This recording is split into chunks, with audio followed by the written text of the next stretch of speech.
Hello, UTM. I hope you're doing well amidst these trying times. Here at The Medium, we've been speaking with individuals in our community exploring the impact that COVID-19 has had on their lives. As part of the first segment of our Quarantine Stories series, The Medium speaks to Andrew from Max's Big Ride.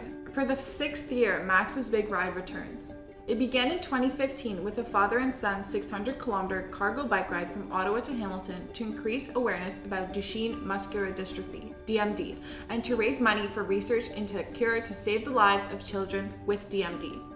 This year, Max's Big Ride continues its inspiring initiative, but with some adjustments to account for the global pandemic. It's so nice to see you here with us today. First off, how has your summer been? How has it been with the pandemic and everything else? What have you been up to? Well, I work at UTM as well, but I'm doing that now from home, as well as looking after Max, who's 9. He was obviously doing some online schooling, which kind of decreased now it's not happening at all in the summer. So I'd say, it's been a summer or kind of since March of just, multitasking. And I'm very grateful to be at home with my family. Things could be worse. So I'm not going to complain, but it has been, some days are a bit challenging, filling up bowls of goldfish and, all sorts of snacks for the kids while I'm trying to do work. I agree. It was a tough concept to grasp at first and to adapt to, but I feel like everyone has found their pace, what they can get up to each day, filling their schedule and things like that. And obviously, since you work, you do have something to do during the day. For us students in summers, that are done school, it's hard to find things to do. So glad I have this on my itinerary for today. It was the only thing. So yeah, let's get into some history. Obviously, I did some reading, but it'd be great to hear about Max's Big Ride and just 6th anniversary. Huge deal. You started in 2015. How did you get started? Max was diagnosed. We were living in Australia. I'm Canadian, but my wife's Australian and Max was born in Australia. We got the diagnosis then when he was maybe 2 or 3.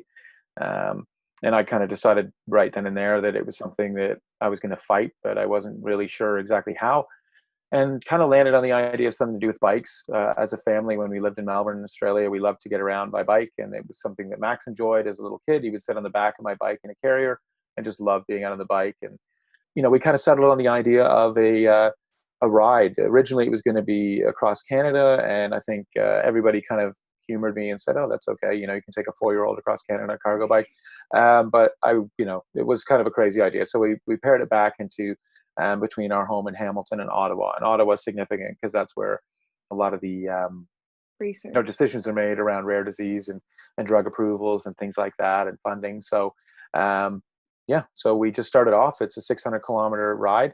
We started off when Max was 4 years old, and he spends most of the time sitting in the front of the bike. He's got a little seatbelt, cushion to sit on. He's got endless snacks, and the only rule is he's not allowed to ask for. He likes to hear stories on the ride, but I don't tell him stories when we're going up hills because I'm usually so out of breath. So I'm like, no stories. He has a knack for asking for them at the bottom of big hills, but and now he's got a little sister, Isla. She's been on the bike pretty much, since as soon as she could sit up by herself. And it's just been something that it's been a lot of connections to UTM. Obviously, you guys have been awesome and covered us each year. And we, over the past, I think this is our 4th summer raising money for the Gunning Lab. So Patrick Gunning is a really prominent researcher and started something called Max's Big Fellowship, where we all the money we raise goes towards Patrick's lab. And it's just really exciting. And it's kind of a testament to the type of community that UTM is. And so Max is now 9. So he started when he was 4 and he's 9. How has he changed in the time being? How has he learned more about kind of the changes that his body are going to go through in the future, and kind of what adversities he might face, and maybe what he has to look forward to? I would say that, he still doesn't know the full prognosis. We've kind of taken the policy that we'll answer whatever questions he has. Our family just thought we'd, let him be a kid for as long as possible. So we're not hiding anything from him, but there's no point in saying, in my mind, sitting him down and telling him kind of the worst case scenario. And a lot of what we're doing, hopefully we are optimistic that maybe we can change the future for boys like him. But he is aware that, he has, a muscle weakness, and he, it's difficult for him to keep up with his friends when he's on the playground and stuff. One area where he doesn't have that challenge is in video games. So it's something that he's really kind of embraced. And, and I think that's a place that it's a good environment for him.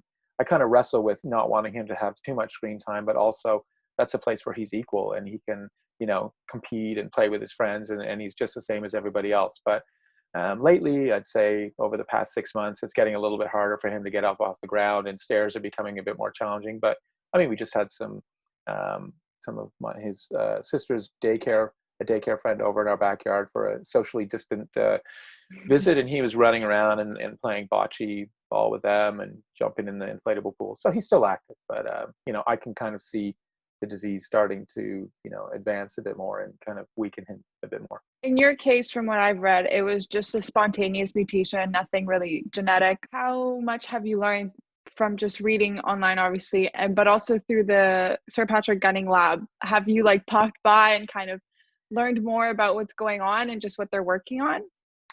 Yeah, I mean, science is not my strength. I took about as much as I had to in high school. I wish I'd paid more attention now.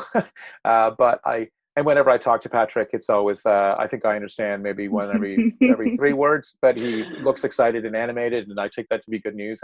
And he just gave us a report at the beginning of the summer that was kind of written in layman's terms, and we asked for it to kind of be, I guess further dumbed down for, so we could use it as part of our promotional efforts. I think where I thought I could make a difference is maybe raising awareness and helping to fundraise and getting our story out there. But if I can try and make connections or find, people that are doing things that potentially could, maybe partner with Patrick or advance what we're doing. Like I just found out that another Professor Brian Stewart, at UTM, he's a biology professor. He's also just started some work on Duchenne. Just found that out this spring. So that's really exciting to see. Now there's 2 labs working on Duchenne at UTM. And so close to home, that must feel really good to have such great connections in your own community that you can rely on to update you and let you know what's going on. And I'm sure it brings a lot of hope into your home, right? Oh, for sure. I mean, it's really kind of, serendipitous the way the whole thing worked out. We just I went to a meeting that was run by one of the former principals of UTM, and he just said, we put a lot of emphasis on the stories of our academics, but we want to hear from our administrative staff as well. He kind of, introduced me to Patrick, and then a couple of weeks later, he had one of his students in his lab do, preliminary review of the literature, and came back quite excited, thinking his molecules could have some impact, and kind of things took off from there. And so it's amazing to think that, the building that I work in, the Davis building, houses, potentially, maybe the cure to, this disease that my son is affected with. So it's, I think it really makes me appreciate the type of community that UTM is. I really never felt, I don't feel alone at UTM, and students finding out about it and talking to me. So it's really cool. So this has obviously been a highlight of the last 6 years. What other highlights have there been that have really stood out to you? Well, I mean, this year was it's been challenging for probably everybody.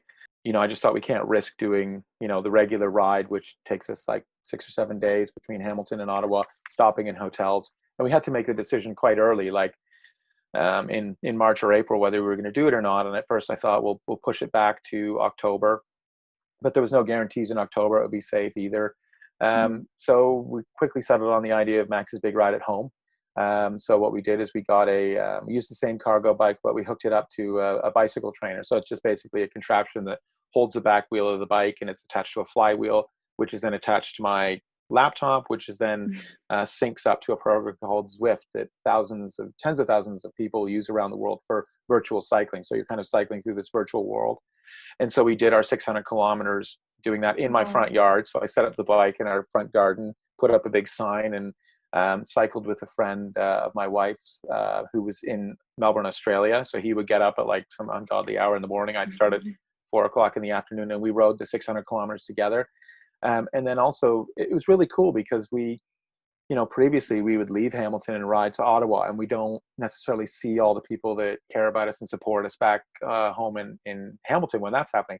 But we had tons of people coming by the house, and there's lots of, families. One family started a donut challenge. So there's a popular donut shop called Donut Monster, and they were going to buy donuts for the family that rode the largest average number of kilometers per day. And so there's all these families that are coming by each day, like out on their daily rides. And then we've got, Max's teachers coming by, and my parents' friends and my friends who were, drinking beer in front of me, trying to while I'm riding. Rub it in. Yeah, but it was really cool to see the community, support us, which is something we don't, we haven't seen in the past. I mean, we knew it was there, but we hadn't seen it firsthand.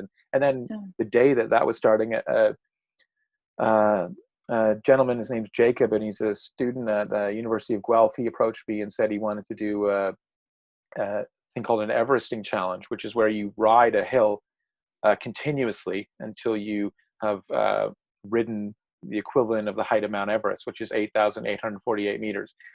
So there's a hill that we normally use in Dundas. It's called Sydenham Road, and it was made famous by Clara Hughes, the Olympian. She used to use it for training, just going up and down this hill. So he had to ride this hill 85 times. Like, it's brutal. I rode it this morning, and I thought I was going to die, like, once. I don't know how this kid did it 84 more times. So he just said, he approached us and said he wanted to do it to raise money and awareness for Max's Big Ride, and we weren't going to be having our normal race there this year because of the pandemic. So just to watch him do that was so inspiring, and that was probably I haven't seen a lot of live sports because everything's been canceled. So watching this guy go up and down the that hill was about it for you. It was like watching the Tour de France. This guy was just killing himself going up and down this hill, and I mean, it was pretty incredible. In terms of money you've raised, how has this year compared to past years? Well, I mean, we had to cancel the race, and then there's something called the ice cream ride, which we didn't do, and they bring in, a fair amount of money for us. But we're definitely over, probably over 23,000 right now or something like that. And we also have some money, other money coming in. We have a real estate agent in the area. Every house he sells, he donates $100. So that's going strong. I think we're at $700 or $800 of that. So I would hope that, optimistically, I would think that we probably be over, 25,000 or potentially more. Somewhere between 25 and 30, which I think last year we maybe raised about 35. When I first started this, I didn't even think it would be possible to raise anything in this. Everyone's losing their jobs, or, that's a lot of the stuff that you're hearing. And I almost felt kind of guilty trying to ask for money in this environment. So I was really just so pleasantly surprised that people were still supporting us, and not just through money. And I know that not everybody has the money to give, and that's okay, but sharing our story, or just coming by on their bike, or coming by with freezies, or our neighbors cooked us dinner a couple of nights and brought it over and stuff. So just the support of people. So yeah, I think it'll be, really memorable. COVID has affected everybody. And I think in some ways it's, we kind of live with some of the things that are scary about COVID, like that threat of, a fatal disease, being kind of on your doorstep. So I think when you look back on this summer, there's a lot of cool things that have happened. And I think that, maybe next summer, the physical ride to Ottawa isn't necessarily what we're thinking. I think there's ways to have a virtual ride that you can involve people around the world in. And the biggest thing is I just didn't want to give up. I didn't want to, in the face of this disease, I didn't want to say, okay, well, we can't do it because, that just doesn't sit well with me. So I think being able to do the ride at home was, even if we didn't raise any money, at least I got some exercise for a week, and I can say we didn't give up. And it became so much more. So that was cool. The adaptive measures that you had to take kind of mirror everything that everyone has had to do this year. I believe that it could even bring more people together, just because they might want to tune in and see what's going on online and virtually and things like that. I'm glad to know that you see that plausible for the future and that you're not stopping anytime soon. That's always great to hear. No, I have no intention of stopping. So it's, and I think the ride is, in many ways, is my way of dealing with this. It's something I can throw myself into, and but something's got to change at some point. So hopefully we can, play a small part in maybe influencing that. People can still donate, right, at any point in the year on your website. So if you want to talk about that, it'd be great. Yeah, sure. I mean, people can go to Max's Big Ride, so www.maxsbigride.com. All the information about the ride and us, and the research and everything is up there. And there's also a link in the top right-hand corner. People can donate. That goes directly to the University of Toronto. 100% of the money goes to research, so it doesn't go to cover any of our costs or anything. It all goes to research, and that's really important. I just wanted to say thank you for taking the time to speak with me, and wanted to ask if there's anything else you'd like to add. Well, thank you so much. I really appreciate the support. I still remember being so excited about the first, medium coming out, because it was like I said, the first article, in print media that we ever had. So thank you for the continued interest in Max's Big Ride. It's awesome. And I'm glad that it kind of keeps getting passed on. This started off well, I guess I built our website in this same basement that I'm sitting in right now. And I remember thinking, I wonder if anyone's going to look at it. So I'm so happy that people do and continue to be interested. So thank you to everybody out there. And, we're not going away. It was so nice speaking with you. All right. Take care. Bye-bye. Thank you. Bye. The Medium would like to thank you for joining us for our first episode of our special video series. We wish you the best in the upcoming academic year. Remember to keep your distance and to wear your masks. Stay safe and healthy, and tune in to the next episode. See you next time.